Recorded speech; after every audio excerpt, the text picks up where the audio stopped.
John Ssegawa atugamba nti Jose Chameleon ateekeddwa okubeera exempt eri criticism. Tewali muntu ateekeddwa okubeera nga wega Chameleon. Gamba buli gw'olaba mu Uganda omuyimbi mu industry oba omuzanyi wa katemba ali kyali olwa Jose Chameleon. Si bigambo byange. Jose Chameleon is what Uganda can sell today. Chameleon makes everybody here in the industry. So he's the godfather of this industry you see today. Music industry? The godfather of the entertainment industry, not the music industry, the entertainment industry. Who transforms this youth? Chameleon. Who is the presidential candidate to Davan to Basingo Kwagala? Bob White. Who makes Bobby Wine? Chameleon. Uganda. Eina okulabidira Chameleon. Nayogedde mukone A-Pass omukuba ntu abali very talented mu Uganda.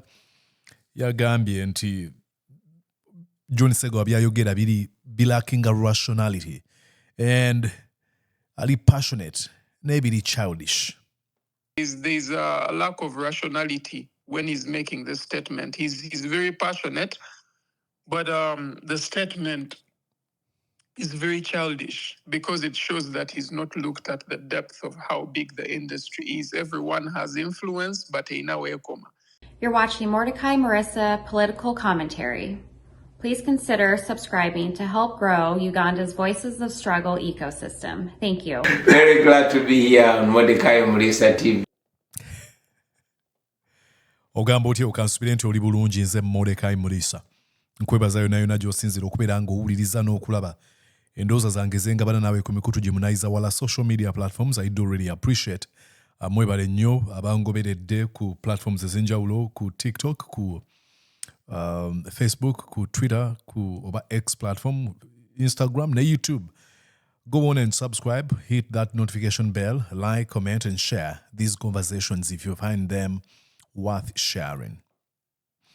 Well, mikwano lwaliro ngenda kwogera ku nsonga ya John Ssegawa. For some reason, John Ssegawa made some rare and twist turn from where people thought that he stood nachuka.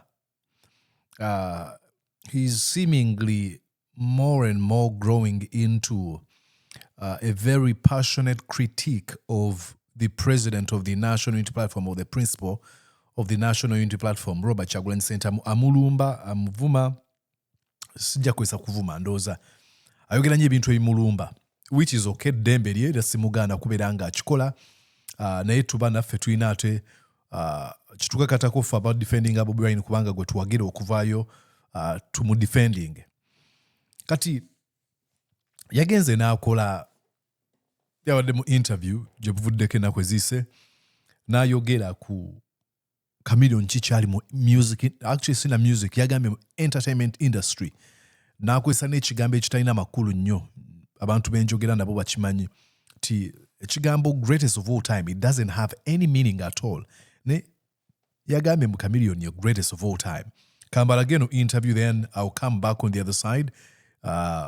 Njogereko then mbazanyire interview yange ne A-Pass. Watch John Ssegawa. Jose Chameleon is what Uganda can sell today. Chameleon makes everybody here in the industry. So he's the godfather of this industry you see today. Music industry? The godfather of the entertainment industry, not the music industry, the entertainment industry. Who transforms this youth? Chameleon. Who is the presidential candidate to Davan to Basingo Kwagala? Bob White. Who makes Bobby Wine? Chameleon. Uganda. Eina okulabidira Chameleon. Nga hero. Beba baziika abantu waneo. Bali bebatwala ekololo. Ba Yusufu Lule, ba Musaazi. Omuntu addaku gwe balina okutwala ekololo ye Joseph Mayanja. He has transformed this music industry. Twazanyanga emizannyo mu Luganda ku Bat Valley. Owulira nga batusekerera mbu tuzanya emizannyo mu Luganda nga boogera Luzungu ku National Theatre. Chameleon came, ba Juliana bali bayimba mu Luzungu ba Irene. Owulira Chameleon came and defied that. He sang in Uganda, and our Uganda was accepted, and the entertainment industry has never been the same. So it is Chameleon, the godfather of Ugandan music, the industry in Uganda. We must protect Chameleon. He's the god of Ugandan music, the greatest of all. Oba yakoze eki oba yakoze eki si yasoose mu ggwanga lino. We muteekeddwa okukoma ne mujja ne mutumanyira ekisusse. Bwe mba nnina empisa zange wazitegedde otya nga nakuguliddewo oluggi?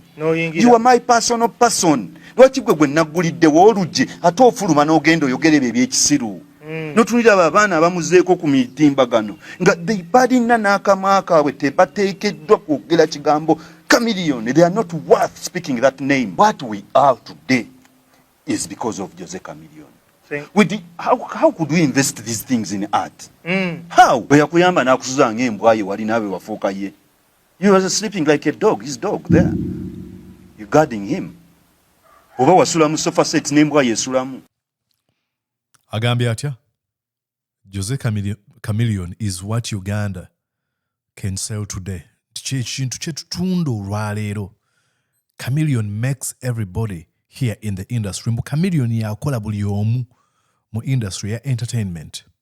And look, Chameleon is a very talented musician. As I play you these videos, you can see them. Background omulira ngayimba n'amazina agogazi. He's a very talented musician. I have immense respect, for him. Agamba is the godfather of this entertainment industry today. Agamba today who transforms these youth? Mbwane achusobula mbo agamba Chameleon. Who makes Bobby Wine? Ani akola Bobby Wine? Ani afula Bobby Wine ezuchali? Mbwela ye Chameleon. Uganda kulabirira Chameleon nga hero. Someone can make that argument. Muyimbi w'amaanyi. Nagambe kololo awazze batwalibwa ba Yusuf Kironde Lule ba Ignatius Kangave Musaazi ne Chameleon ateekeddwa okutwalibwa singa abazaaye. Nagamba he has transformed the music industry. Nagamba nti bazannyanga emizannyo nga babasekerera naye Chameleon bwe yajja n'ayimba mu Luganda ne batandika okumuappreciate nga n'abayimbi aba ne bakyuka nga ne batandika okuyimba Oluganda mentioning aba Juliana ne ba Irene. Nagamba yabasikiriza ne bwe tulira interviews abo. They don't mention Jose Chameleon. Kati nga Juliana ayogera ku Steve Jean. Aga ku bantu abazze bamuwandiikira ennyimba nga Silver Kyagulanyi naye atugamba yono. Agenze maaso nagamba is the greatest of all time mu Ugandan music. Before I play the interview, Genuine A-Pass, let me tell you why I don't care about that term. It doesn't have any meaning. Because what does that even mean? Greatest of all time. You can make that argument, someone being the greatest of all time, if you can pause time. But there's no such a thing as pausing time. Time moves, and time, no one has been able to tell us when it started and when it ends. No. Chameleon is the greatest of all time. What are you referring to? Because you've only known Chameleon ebbanga ly'otandise okumugoberera. Oba oyinza okugamba ntunuddayo mu recorded history w'ebiwandiike tumanyi bantu baaliwo na bitone ki bye baalina mu myaka 10 emabega. Tumanyi bye baali boogera. Tusangamba n'obwe waba mu buzannyi bw'omupiira oba Leo Messi oba Cristiano Ronaldo so bikozesa mu kusaaga. But what does that really mean? Greatest of all time? Time. Okutte time, ekigambo time. N'ogamba nti ono y'akyasinze mu biseera byonna. Biseera ki by'oyogerako? Ensi egenda kusaanawo ddi? Ensi ekyalinayo obuwumbi n'obuwumbi bw'emyaka. I'm just guessing. Naye gwe ogamba otya nti ono ye greatest of all time. It doesn't make any sense. So, kikozese ku buli muntu yenna. Oba muyimbi, oba muzannyi wa mupiira, oba kyonna. Tekikola makulu. Babikozesa bukozesa. Greatest of all time. Kubanga abamu bajja kugamba basinzira ku recorded history. Data. Ne history, oba data batandise mukuŋŋaanya ddi. Bwe bamukuŋŋaanya, biki bye baali batamanyi ku balala be bataasooka kuŋŋaanyaako data. Kirimu n'agamba omusajja omuwanvu asinga mu nsi yonna nti ono akyasinze mu nsi mu bise, the tallest man of all time.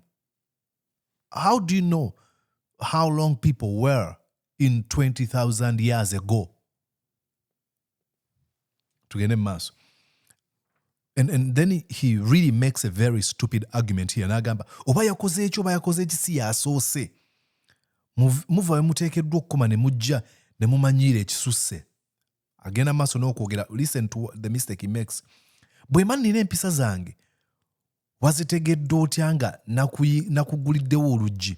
You are my personal person. Ayogera nno ndowooza ku King Saha. N'agamba lwaki gwe naguliddewo oluggi ate ofuluma n'ogenda onjogerako ebyo ebyekisiru. Listen to that argument now. Argument gyali mu kkola eno nti Chameleon olw'okuba akwadde omukisa n'akugulirawo oluggi. Katusige ekifaananyi. Waliwo omusajja mugagga alina ennyumba ye abantu bagiggamako singa enkuba eba etonnya. Era ennyumba eyo gye yazimba ku kyalo abantu basobodde okukola bu business kubanga agezezaako okukulaakulanya ekyalo ekyo. Enkuba bw'eba etonnya ababooda ab'obugaali bajja ne beggama mu eyo ennyumba. Kati lumu ng'enkuba eyiika efudemba omuwala ng'ajja yeggama. Omugagga ono ng'aggulawo oluggi ng'amuyingiza ekisenge nga amukako omukwano. Argument y'omusajja ono Ssegawa agamba nkuyingiza mu nnyumba yange nkuguliddewo oluggi lwaki ogenda n'onjogerako ebyekisiru nga bw'agambye wano. Oba yakoze eki oba yakoze eki si yasoose. Yagamba nti oba Chameleon atta muntu si yasoose tumuleke kubanga ye greatest of all time okusinzira ku ndaba ye y'ebintu. Come on, Ssegawa. You can support Chameleon not losing a logic, reason and proper judgment. Come on. Biki byoyogera bino? Akuguliddewo. And then he goes on. N'otunulira abo abaana bamuzzeeko mu mitimbagano nga tebateekeddwa kwogera kigambo Chameleon. Come on. Chameleon yali exempt nga ne bw'aba papa mu ku basajja abasinga amaanyi oba president oba ani bamucriticinga. Naye gwe tugamba Chameleon tomwogerako. Do you realize how shameless you are? Okukola argumenting eno. Trying to build some sort of a cult-like idolization of a man called Jose Chameleon. And oyinza okuwogera Chameleon sikuyinaako buzibu naye bino byayogera. It doesn't make any sense. It is a bunch of malaki. Mbwe yakuyamba n'akusuza ng'embwa ye walina bwe wafuuka ye. He was sleeping like a dog. You were guarding him. And then now he resorts to demonization of people 1.0. 2.0. Referring to people as dogs. I don't know why people are choosing to use this language. And those are referring to King Saha. I could be wrong. But regardless. Ssegawa, what's wrong with you? What's going on? What happened, brother? You can love Chameleon not losing a senses zo. Naye, as I told you, I had a wonderful conversation n'omu ku bayimbi ab'empa ekitiibwa. Ate naye yeyita greatest of all time, probably I will play you. Naye yabyogera mu kusaaga naye nnyini akyogedde. Again, nange neyita greatest of all time. A-Pass Bagonza. Here's the interview I had with him. Listen in, and then on the other end, I'll come and give a commentary on a few, or give a highlight on a few things he's going to be talking about. Watch this video. A-Pass Bagonza, webale nnyo okumpa omukisa okubeera nga njogerako naawe, webale nnyo bali ddala, but nja kubeera nga ngamba abatuwuliriza era abatulaba nti interview eno is going to be conducted in both languages, Luganda and English. Naye kansooke ntandike n'okwebaza, webale nnyo olw'omukisa gw'ompadde okwogerako naawe. Amina, Mukama akumpeera omukisa nange weebale okunteekako. Amina. So, I want to be very clear. Jose Chameleon is a very talented musician. I have immense respect for him. And just like I have for many other artists from Uganda. Nomalo statement here fulumye nga John Ssegawa, another man I really respect in art, nga agamba nti Chameleon is exceptional, is the greatest of all time. Inti abayimbi bonna mu Uganda, nga video jenzanye before, abayimbi bonna mu Uganda bali chebali as a result of the influence of Jose Chameleon. What do you make of that? I feel like John is a big fan of Chameleon. And so I feel like statement he made out of emotion and bias.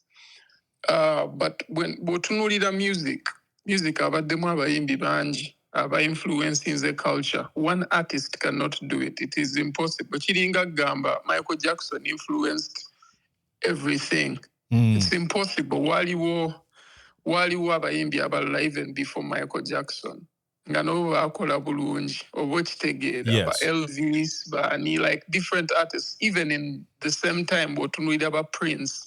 So bw'otunuulira Uganda wabaddewo abayimbi bangi even before Chameleon that we knew ngaffe ng'era b'amaanyi ng'era ba influences the culture ne Chameleon ekyamuleetera okulowooza nti asobola okukola music naye n'asobola okufuuka kyafuuka oba okitegeera ba Shanks VVD baaliwo ba Menton Chrono ba Menton Summer. You're looking at so many artists oba okitegeera Mad Tiger, all these artists were there and they've created and built the culture. I feel like buli omu alina kyagattawo oba okitegeera kababe ffe tulina kye tugasseeko naye ate tuyigidde ku bantu abaakola ki abaatusookawo ba Paulo Kafeero ba Fred Sebatta ba Maddoxi bonna babayimbi betuzze tulaba ba Steve Jean, different people. So nze ndowooza ayogeza feelings and the passion was too much in him making his statement but maybe he has an agenda best of making the statement but it's not well thought through kyekisookera ddala and I feel like kirungi nnyo osobola okubeera nga oyagala omuyimbi naye tekitegeeza nti yasinga mu nsi yonna nange neyita greatest of all time and my fans call me the greatest of all time. But it's not true. It's just a thing where you could say, nze Chameleon, ne Chameleon ye Chameleon. Chameleon is a human being. Oba okitegeera, he's not a chameleon. So nze ndowooza yayogeza feelings naye nga there's a lack of rationality when he's making the statement. He's very passionate, but the statement is very childish because it shows that he's not looked at the depth of how big the industry is. Everyone has influence, but in a way, kati nze Chameleon si ya influencing okola music. Yaliwo nga akola byakola, but I liked Bobby Wine. Yagamba n'ogamba nti Chameleon is the one who influenced Bobby Wine. Bwakiraba naye nga si bwe kiri. Because singa Bobby Wine yakyogera that Chameleon I'm influencing. But remember, all these artists were young at the same time. So yes, asobola okubeera nga alina ekintu kyasparkinze mu muntu in the time because bwe mubeera mu time yemu nga mukola music osobola olabira ku banno naye ate tekitegeeza nti be baakuinfluencinga because wava eri nga tomanyi nti noono omuntu aexistinga. Nze nkiwa Bobby Wine yali tamanyi nti Chameleon gyali mu time gyali influenced okulowooza okola music ayina be yalabira ku baganda be and all these people. So you cannot make a statement like that. You can if you want, but then it does not make sense. He went on to say in that interview that Chameleon should be exempt from any form of criticism naddala eri abantu abatalina kye bagasse ku ggwanga okusinziira ku definition ya contribution eri eggwanga okusinziira ku ye nti Chameleon waliwo abantu abatateekeddwa na kwogera linnya Chameleon mu kamwa kaabwe. I think it's also wrong for someone to make such a statement. Olunaku lw'ojja n'okola music abantu ne bakuwagira ng'oteekayo ne bagula ebintu byo. They deserve to have a comment because they support you. Yep. And they engage with what you create. So if I buy your stuff, then I ought to say something. If nange nina fan, guy agenda gula akayimba ko oba omukyala agenda gula akayimba kakuwagire, ayina kyaba ayina okulowooza because bw'awuliriza naye ategeera ng'omuntu n'adecipheringa n'agamba okay kino kyendaba wano kino kyempulira wano kino kyenfiiringa luno oluyimba lumpa vibe weti. Oba naawe nkutegedde bwe nti oba okitegeera. If Chameleon can talk about things or talk about other people, why can't other people talk about Chameleon? I feel like based off the whole conversation and what he's saying, he idolizes him and is a big fan. Yeah. And it's okay. It's okay to be a fan, but you cannot say that your points are sealed in cement and they make the most sense. Because for me, that makes very little sense when you say someone should be exempt. Kankubuuze yo singa omuntu aba akoze ensobi Does it matter ani akoze ensobi oba tutunulira nsobi? Tutunulira nsobi. Exactly. Like tosobola gamba nti ensobi kale, for example, Bobi Wine wabanga yakoze ensobi, wano nga Bagonza yakoze ensobi, Bobi Wine tetugitunulira, naye yabagonza ensobi yemu, yo tugenda gitunulira. Kiki kyoba obesinzeeko ku making such a statement? If it's not, if it's really well thought, let's be honest. Bonna baba bakoze ensobi yemu, then waki tobalaba nga abakoze ensobi? Lwaki otunulira omu n'ogamba nti ono mwagala nnyo, tetujja kyogerako? Then ono simwagala kati tukyogereko. I feel like that is not a good way of approaching things. Yep. Am I forced to think that Gwabo yogedde nti ayinza okuba alina kyayisaawo? Is that some sort of a tacit admission of attack that has been directed to Bobi Wine naddala okugezaako okumuteeka wansi olwa agenda z'abantu? And I'm just thinking sigamba nkyali mukola. I don't think that is even his goal.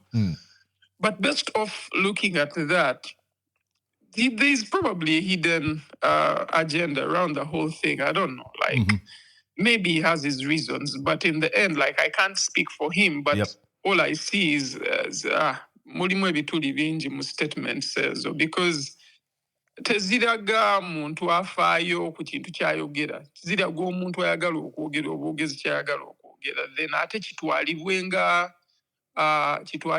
amazima. Oba kitegeera kiringa kwata biwambwa n'omukuba eddagala ly'engatto omwagaza abantu. Oba kitegeera naye asigala bbi. Oba kitegeera. So I feel like ffe kati tusobola omulaba nti bbi. I usually make this kind of an argument in tosobola kugenda no grading abantu n'ogamba nti ono greatest of all time ng'abantu baneno bali mu balina fields za njawulo eza music tebayimba oba genres za njawulo katugambe Maddox Semanda wa reggae tosobola mugeraganya na Coco Finger. It doesn't make sense. Ate ne impact yaabwe eri different according to scope gye basobola otuukako ey'abantu oba ne time frame gye bakoleddemu. Oh yeah. Because Botunuira Maddox, people say is the greatest reggae artist, is because he's the one who has consistently done that only. It does not mean he's the greatest doing reggae.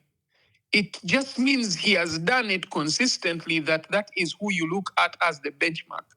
Oh, that's a very good point. Yes. His consistency and timing, yes. Yes. Singa nali nkola reggae nange nandiba the greatest ngamba singa bonna. It is just something I don't choose to do practically nga kyenkola kyokka. Because the way I think about lyrics is totally different compared to all these guys. But I do I do more than 6 genres. Kakati kizibu nnyo okungradinga n'ogamba nti egundi ono yasinga mu kino. No. Ojja kundaba nga jack of all trades. Okay, man, A-Pass akuba dancehall, ate nakuba bi. You know, solo bikola bulungi, but you imagine if I specialized on one thing, it would be a different story. So I feel like Maddox did one thing and did it well. In the time he did it, we're actually listening to his album, Ne Silver Chagulani, last week. While in the studio, so we usually have our moments. So we sat.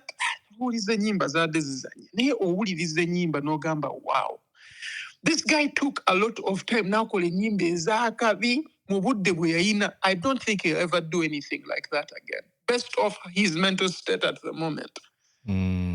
But I feel like he was too special in the moment where he created, because abantu kye batamanyi nti omuyimbi ebintu by'akola mu time eyo bayinza okuba abayimbi nga bangi abafunye okwolesebwa okukola art ng'oyo, naye omu n'ataapinga mu kintu ekyo. Because ideas ziri mu bbanga.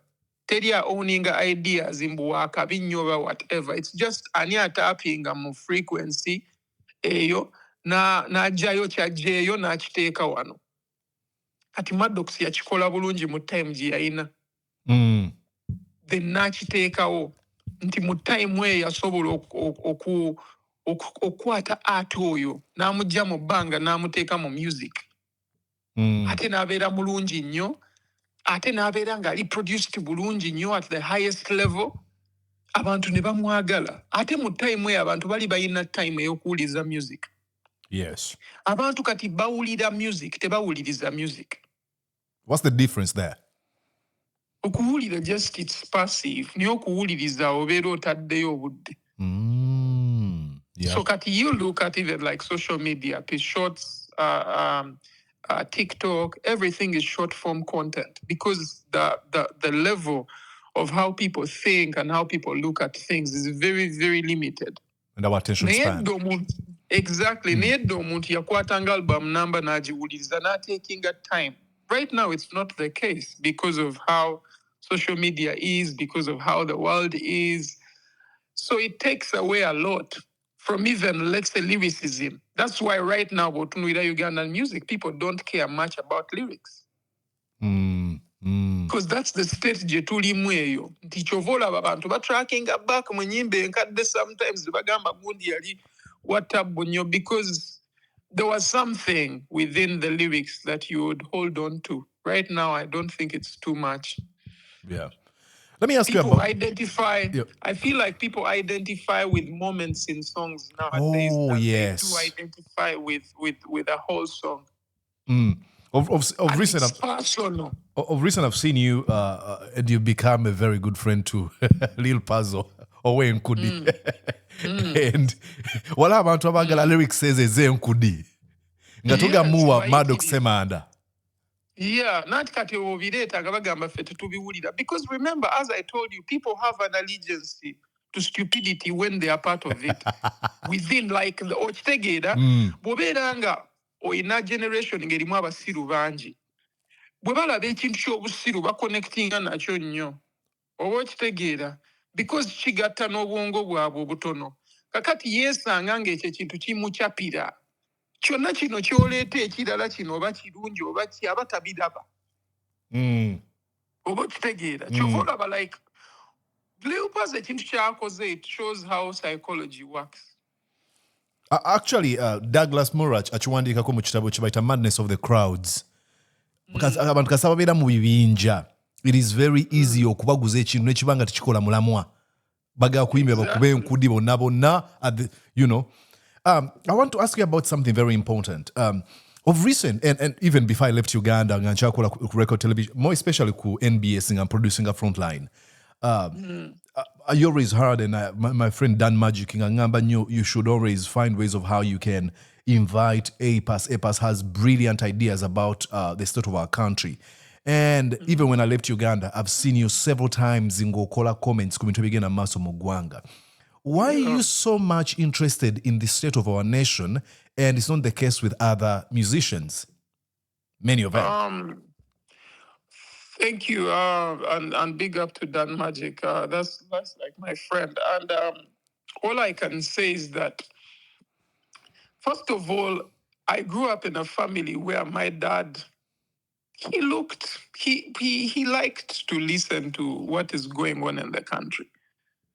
So yayagala nnyo politics, like okumuwuliriza, okusoma amawulire, and even just discussing and debating. So we'd be in the car and he's talking, we are talking, maybe omuntu gwatutteko mu motoka and they're having a conversation about politics or the state of the country. Nga tuwuliriza, like let's say KFM or whatever radio yonna gy'aba ataddeko, then they are talking about certain things and then we talk about them. So for me, talking about politics has been within the family. It's like stuff that we debate about.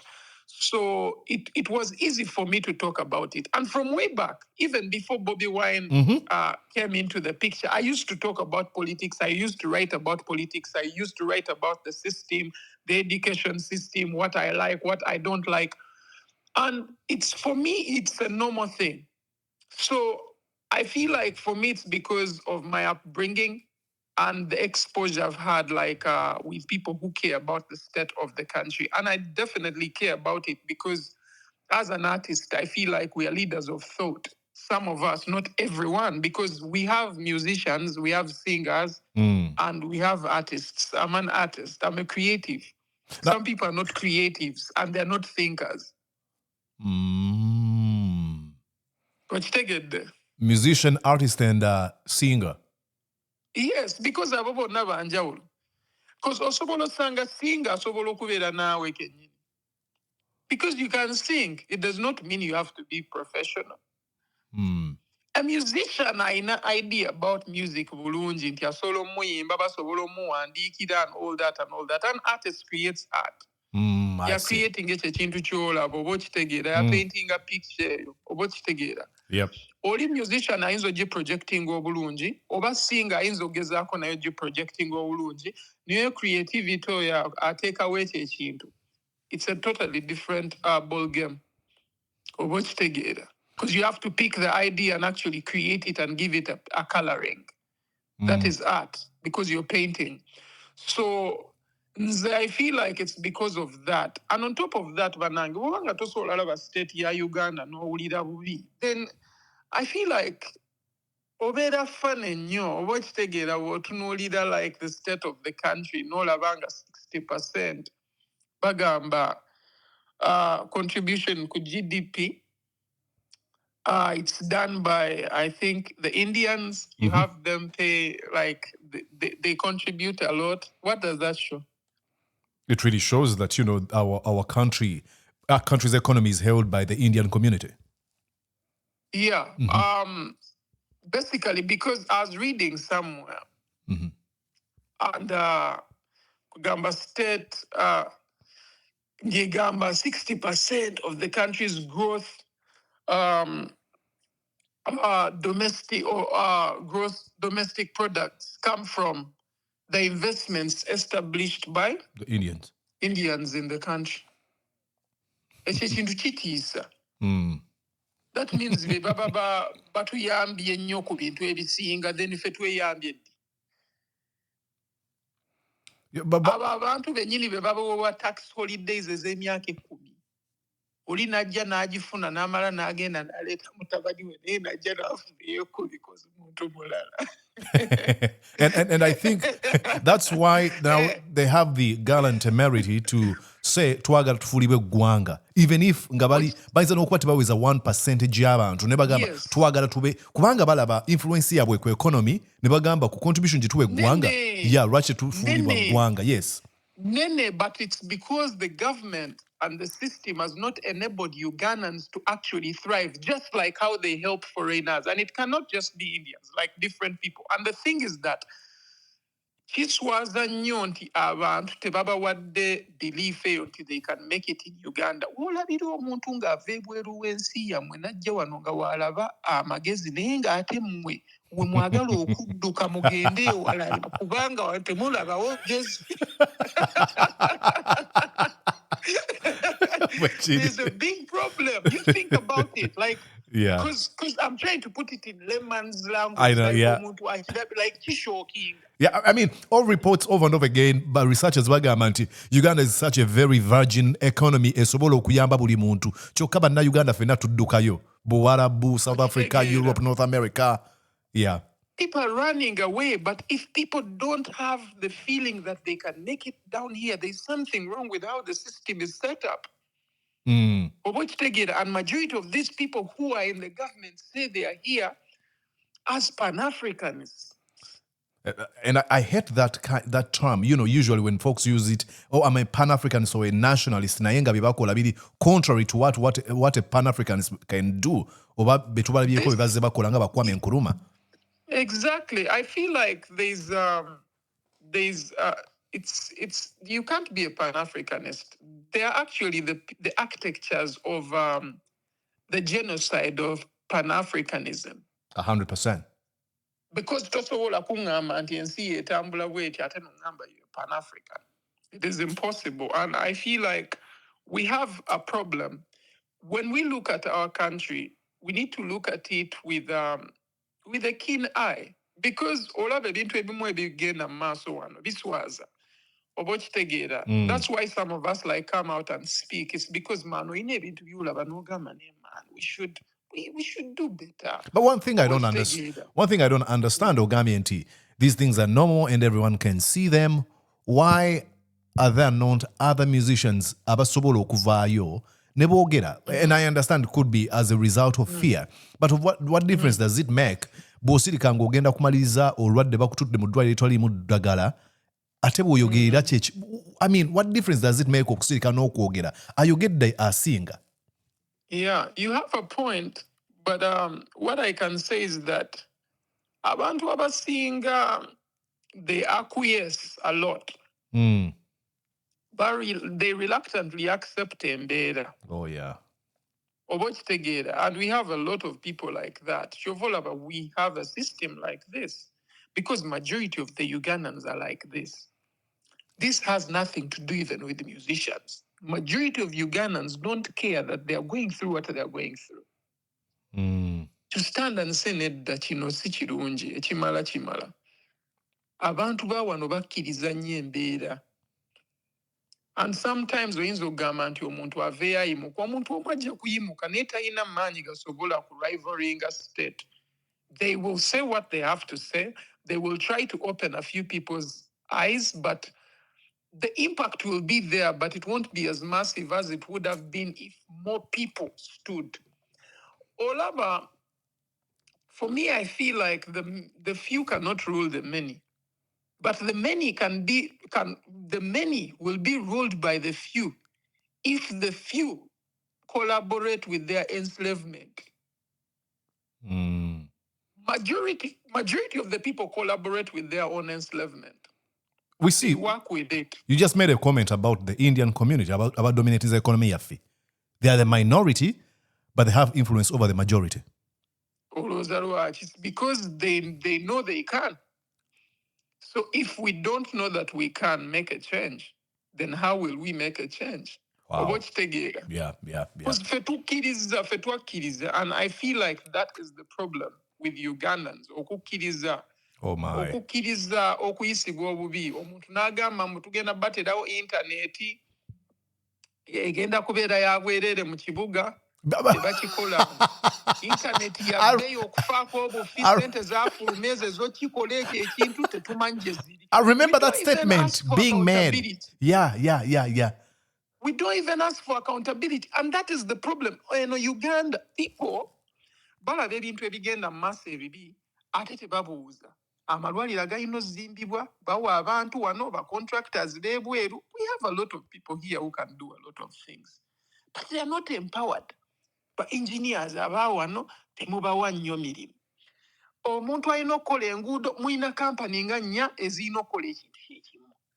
Sente ne zigabanyizibwa okuva mu bantu okuva mu bitongole nga bisatu okutuuka ku muntu alina okukola. Why? Why do we have so many MPs?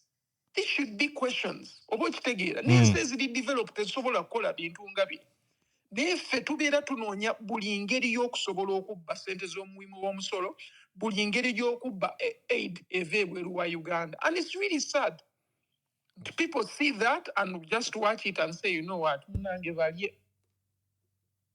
Now, the question I'm going to ask you is, there are some young artists abajja beegomba abayimbi abalala naye nga mu kwegomba okwo balowooza nti the only kye balina ofocusingako kwe kuyimba kwabwe. What message do you give to them nti osobola okuyimba at the same time care about the state of your country? What I would say to a younger person, yetunuulire entirely.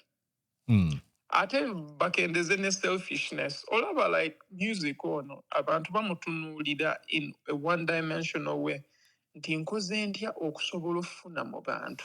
Njala mbakolere no product, bafunemu. Lwaki tolowooza ku ngeri gye bayinza okufunamu?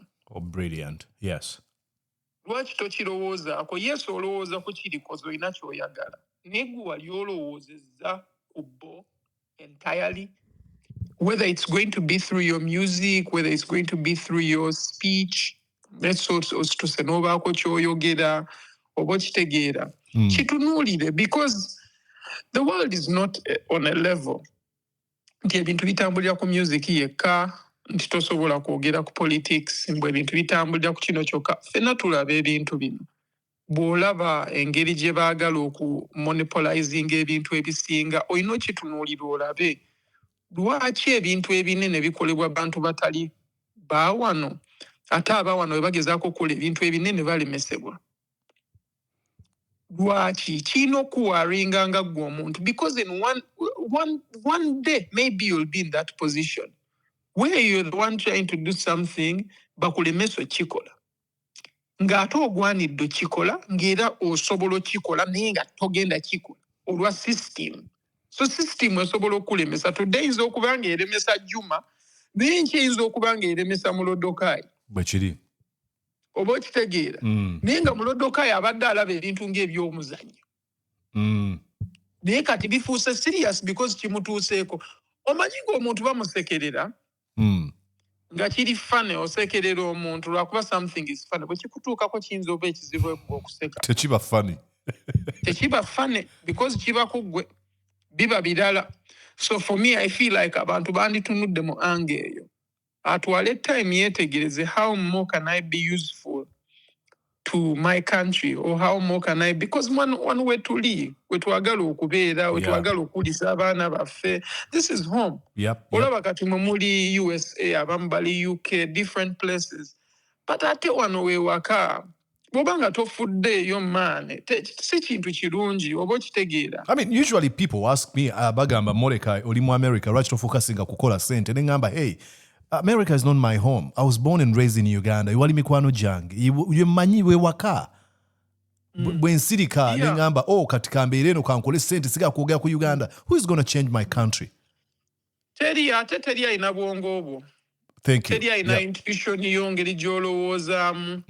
Olaba kati abantu abasinga baba balowooza kati omuntu ayogera bw'atyo ye muntu asobola okulaba nga embizzi bagizayidde mu kiralo ky'ente n'agamba eyo nte. Otyo. Okitegedde?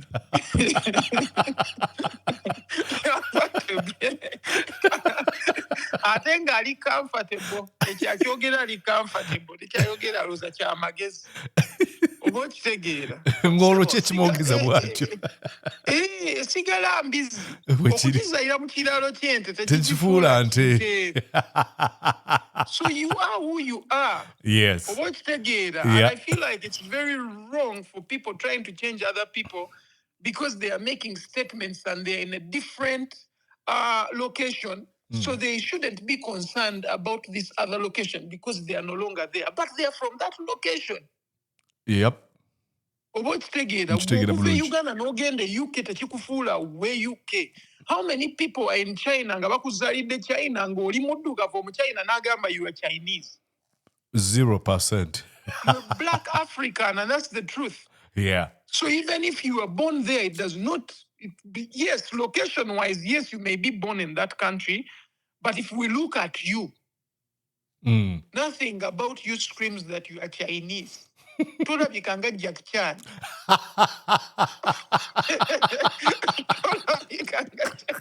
Oba Jet Li. Hey, olabikanga gundi. Olabikanga Juma oba ani yenna Kasada. Kasada naye kati gwe oyagala ssebo mu China akuyite Jet Li. It's impossible. It is impossible. So I feel like people sometimes by making a statement says, maybe out of fear or out of ignorance, lack of rationality, ignorance. Yes. Naye omuntu yenna ategeera nze mu kulaba okwange yandibadde atunuulira ensi ye ng'ekintu ky'omugaso.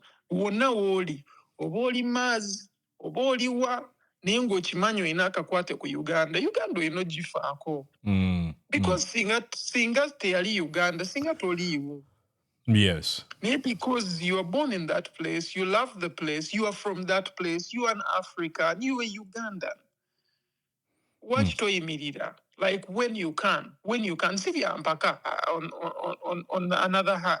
Because I feel like even with most artists, abata joininze kintu kubaako kye bakola, it does not mean that they are bad people. Yeah. Oba okitegeera? Because sivya mpaka oyinza okuba nga tomanyi kwogera. Oyinza okuba nga toli articulate. Nga tojja kubisobola. Which is understandable. But there could be other ways you contribute. Yes, there could be other ways you can contribute, and you may refuse or you may do something about it. But it would be nice if someone did something about it. But for me personally, I would never judge an artist atafuddeyo kubaako kyayogera kozi nze nja kwogera. Abireke. Good. Wow. Bw'obanga awulira tasobola, it is okay. Gwe birekera abanaabisobola. Because ne bwe weetegereza gavumenti eyo, it is the few that are leading the many. But then tekiwalukusa gwe asirise kuvayo ngamba ate nsirike. Nedda. Bw'oba okkiriza nti gw'ogenda kusirika, sirika ku buli kimu. Because it doesn't make sense ate gwe okulaba omuntu afuddeyo n'ayogera. Ayina concerns ze zimwogeza ku kintu. Oba okitegeera, whether we NRM, whether wa DP, whether wa NUP, whether wa Chi, just give them a chance to be themselves. Because I feel like everyone should participate politically, like in any way, shape, or form, because you have the right. You have the right to talk about the political state of the country, talk about the economy, talk about how the country is run, the system, what you like, what you don't like. I feel like it's only right and it's fair for everyone to represent themselves or to be represented.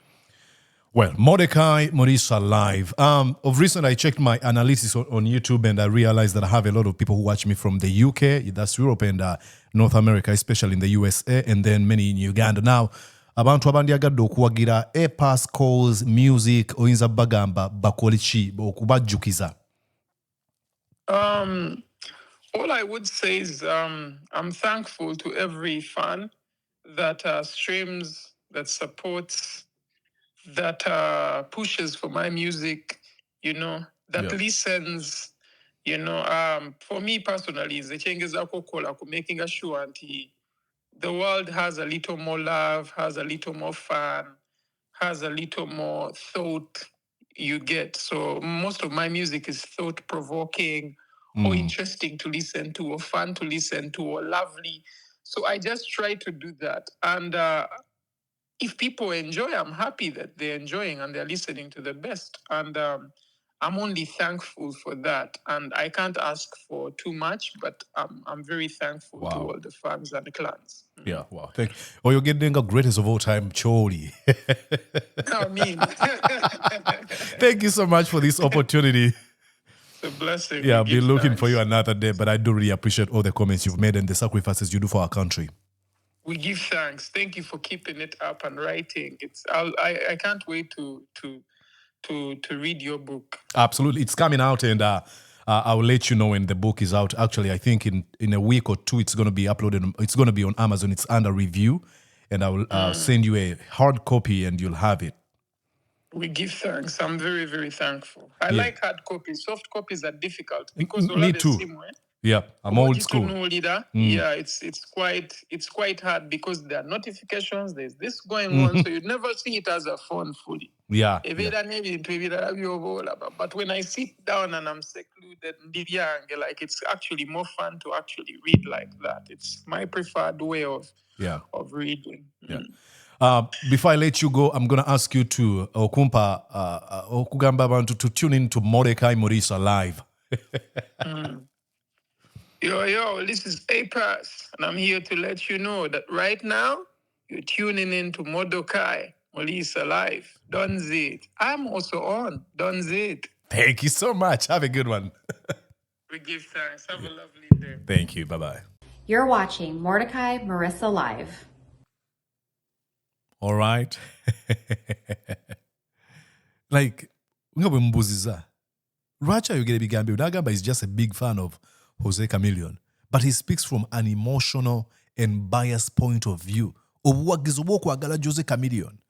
And nange bwento we nalinga ankula ngandi mwana muto ngonyumiza nganzi nyino omuntu gwenjagala nga mufiira kongo ina kyomwogerako ekikyamu oyo yasinga oba oyagala oba toyagala. But I was wrong. Mbagamba nnyo buli kaseera. Alvin Toffler yawandiika mu kitabo kye bayita Future Shock kya 2007. Yagamba the illiterates of the 21st century will not be those ones who cannot read and write, but those ones who cannot learn, unlearn and relearn. Nti abatali bayivu ab'ekyasa ekyabirimu ekimu bagenda kubeera abo abantu abatasobola tebagenda kubeera abo bantu batasobola kuwandiika na kusoma, naye abo batasobola kuyiga ne bejjako ebimu bye bayize ne bayiga ebijja. Kati nange ezimu embeera nazikyusa ne ngamba okugamba nti Moze Radio yakyasize mu byafaayo by'ensi mba nyina ekyamu ku mutwe byafaayo ki bye mmanyi okuggyako bino ebimpandiikiddwa ye mugradingira ku ki nagenze nagamba many have influenced culture agamba nti abantu bangi abakyusizza culture ya music industry ba entertainment industry one person cannot do it absolutely ageze maaso n'ayogera nti abantu bangi bakyusizza culture Chameleon oyo alina kyali kubanga olw'abantu abalala nga bwe twogera negamba nti Bob Marley was inspired by Joe Higgs kati gwe olw'okuba oyinza okuba tomanyi Joe Higgs oyinza okugamba Bob Marley is the greatest of all time naye nga alina gwe yalabirako oba katugambe Michael Jackson yalabira ku Jackie Wilson kati oyinza okuba na Michael Jackson yakyasinze naye nga alina gwe yalabirako ne gwagamba nti taba kuba oyo singa sirina kyendi naye yogedde ku examples gamba nga ba Mad Tiger ba Shanks VVD ba Kafero babasudde ba Mendron Sama baaliwo era baali bayimba Chameleon sigamba mbu olunaku lwacha nga tewali kuyimba okuyimba tekiwulirwangako mu Uganda Chameleon n'azaala okuyimba come on bafire bongo lutala baali bayimbi ba Kafero abasajja ba Eri Wamala baali bayimbye ba Sebatta baali bayimbye ninagamba nti akwesa feelings ne passion nagamba maybe ayinza okuba agenda ayinza okuba alina kyayisaawo because he's on this trolling journey and I'm yet to understand why he's doing what he's doing naga muyinza okwagala omuyimbi naye tekitegeeza nti yasinga mu nsi yonna and that's so true wala abantu abamu nga bw'omuzanyira Nava Gray agamba tonkubira Jose Chameleon agamba eddoboozi erisaakaala The songs I play, like if I play Human Nature by Michael Jackson, I even want to cry over for all time or Michael Jackson over bwempuliriza Enya ate ojja kunsanga mpuliriza classical music so tusagamba nti oyo asinga mu byafaayo by'ensi genre wase endala gy'amanyi wamulabyeko nga asuna violin amanyi bwekola oba okufuuwa omulere n'agamba naye nyininyini agamba nti naye yeeyita GOAT greatest of all time naye abeera asaaga olumu ka video kankaguzanyire ndowooza ng'olabye ng'akola argument eyo then tweyongereyo nze nsinga Chameleon nsinga Bebe nsinga Bobi Wine ne bw'obagatta bonna sometimes kati nganze usually I'm unrealistic sometimes I'm unrealistic because buli wobeera nnyo realistic otambulira mu bintu by'omanyi nti bisoboka kati ebitasoboka tolibikola naye ng'ate n'ebitasoboka abantu babikola okitegeera so kati nze ndi very unrealistic as a person when it comes to things ne we najja mu industry nze before okujja mu industry nagamba taata wange yangamba golooza oli otya mu music ne mugamba nsinga buli omu kyali nali njogeza malala naye ng'ate amazima gali nti nali njogesa si malala entirely naye nali njogesa okumanya kw'ekintu kyenkola nga nkikomparinga n'okulaba abalala bwe bakola abalala abo bonna tebasobola kwenkana wano blood tebasobola yadde kigezaako muzeyi nangamba okakasa ne mugamba nze nsinga Chameleon nsinga Bebe nsinga Bobi Wine ne bw'obagatta bonna yaseka yagamba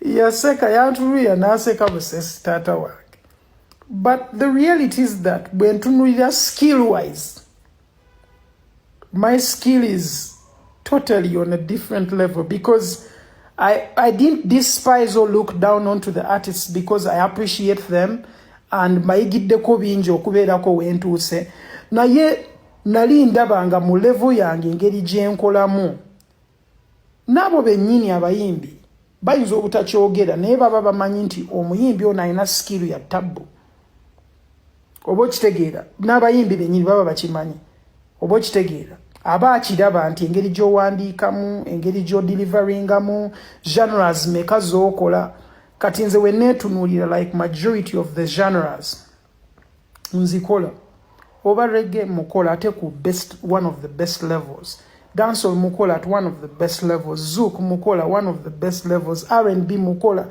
one of the best levels. Like genre zonna nsobola zikola at the highest level. Newe ngamba ngenda kuyimba nyimba nga za kusiyiriza za soul za chinsolo zikuba bweziba nga ziri rough. So it's something that I knew like nali mmanyi nti nina ekintu ekindimu oba okitegeera ng'omuyimbi. So ngina ndaba n'abalala kozimamba tunulira ne mmanya nti ono okay ono wanansinga ku kino nina okwongeramu awo okitegeera nina okuyigira ku ono kino then nkyongere mu byenkola okitegeera. Just even stage presence okutunulira abayimbi abamu engeri gye badiringamu ne stage ba Chameleon ba Bobby ba Bebe Cool just olaba babeera ku stage nga naye yes ali confident engeri gya moving ku stage tapakuka nnyo like okitegeera ebyo bintu byonna obibayigirako because batabu nnyo mu bintu ebyo. So for me it's just that I'm a student of the best. That's why I'm among the best, because I've looked at everyone who is really good okitegeera from all places, oba Jamaica, oba US, oba UK. I always look at top class artists and I always try to learn and draw something out of them. Oba okitegeera nembaako kyenjiga then nenkigatta mu kyenkola. To be the best, you have to study the best. Thank you for watching that video. Argument lacking a rationality. It is passionate kuba engeri gyayogezeeyo oyinza okugamba byayogera mazima agawedde emirimu. Passionate but childish. Nebya kito. He hasn't looked at the depth of the industry. Tannaba. And that's so true. Ayinza okubanga either yagitunulamu nenga asala okususpendinge okunoonyereza kuyafuna. So you have to wake up from the slumber, my brother, John Ssegawa. Ye nnyini akuwa ekyokulabirako. Agobye byennyini byayogedde. Nagamba ye nga A-Pass we yatandika okuyimba Chameleon yaliwo naye teyayita mufaako. Eyamuinfluence nga ate yali Bobby Wine. Kyokka gwe oli mu kikumi ku kinnaakyo buli muntu ali inspired by Jose Chameleon. Come on.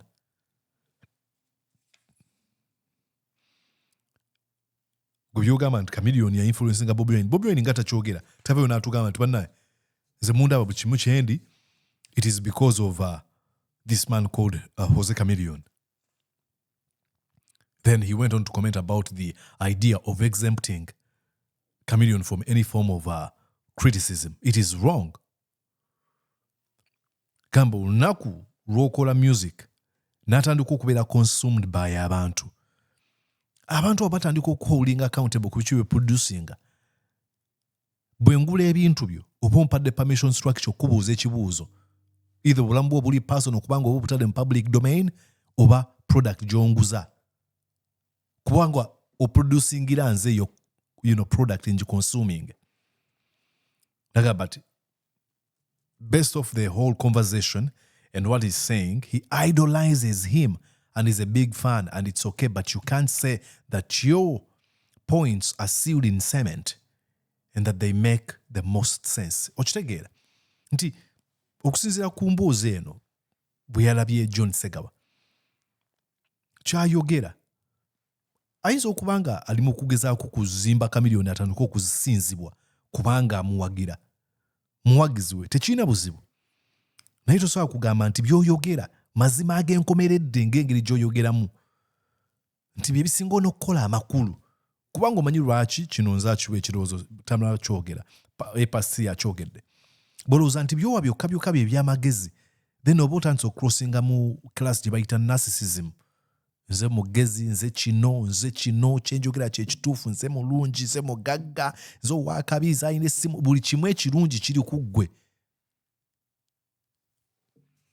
Naga naye baby eyinza okuba nga waliwo hidden agenda, waliwo ekirubirwa ekikweke. Bituli bingi ebiri mu statement eyo.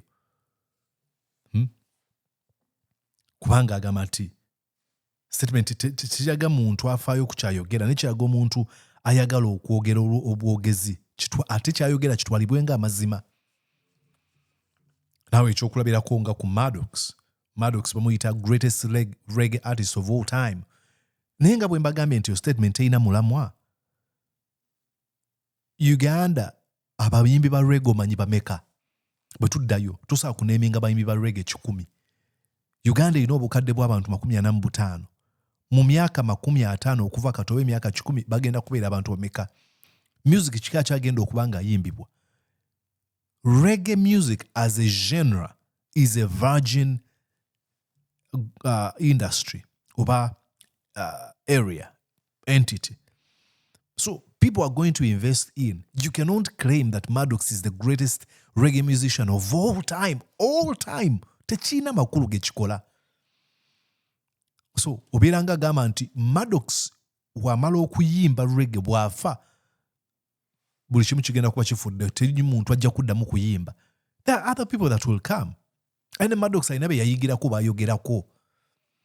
Nga bwe mwadde ekyokulabirako. Bw'ogamba nti Jose Chameleon is the greatest of all time. Osinzira kuki? Chameleon ayimba genre ki ya music? Tusageraageranya Koko Finger ku Maddox Semanda Sematimba. Kubanga ba producing music wanjawulo. Tusaga Chameleon singa omukwasa n'omugamba nti genda okulembere kwaya mu theatre bweti mu Europe ayinza okukaaba amaziga. Sigamba mutamanyi kuyimba naye butalina busobozi obwo. Alina obusobozi mu kintu ekimu. Wala abantu abawuliza ennyimba z'Abaganda boys abali ba twins nga agantonyumiza Chameleon nze nga ye abeera onawuliza Lumonda singa emmere okuwooma. Lumonda singa emmere okuwooma. Nga kye wafiira. Natwekyoka ideas ziri mu bank za music. Opickingayo n'oleetemu n'ogiteekamu wano mu reality nekitegeeza nti ziweddeyo. Okay? So a debate tujiggala. Ne mubuuza ku kirala and I've been very appreciative for him okuva emabega. Okuba nti akwesa eddoboozi lye. Nga lwaki? Nawe ekyokulabirako n'agamba yandibadde akola ki? Economy yaffe bitundu 65 ku 10 okusinziira ku reports za Bank of Uganda. Eri controlled abantu bayindi. Ebyo ebintu biteekeddwa okuba nga bikunyiiza. Nene mubuuza lwaki abantu abalala gamba ng'abayimbi tebavaayo kwogera. And he made a very good point. N'agamba nti many of them acquiesce. They agreed to. They consent. Bakkiriza embeera agamba bwenti bwe niteekeddwa kubonaabona nze natondebwa kubonaabona. Which is wrong and very sad. Naga tagenda kubeera nga akikola. Wava enkola eyaba minority controlling a majority. Kubanga ba majority abamu baba beetya nga baga tebalina kye bayinza kukola. Nekiva ku system eteeddwa omwami Museveni okulaba nga yavuwaza abantu. And we ended this conversation with me asking him bubaka ki bwalina eri abayimbi abato. N'abagamba nti please stop the selfishness.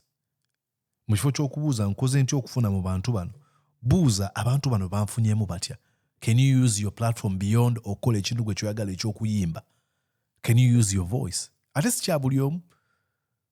Naye bw'oba tosobola kwogera nga tolina kitone ekyo osooka oyamba mu ngeri ndala. Naye bw'oba tosobola kwogera tosobola kusirisa ate bwogera.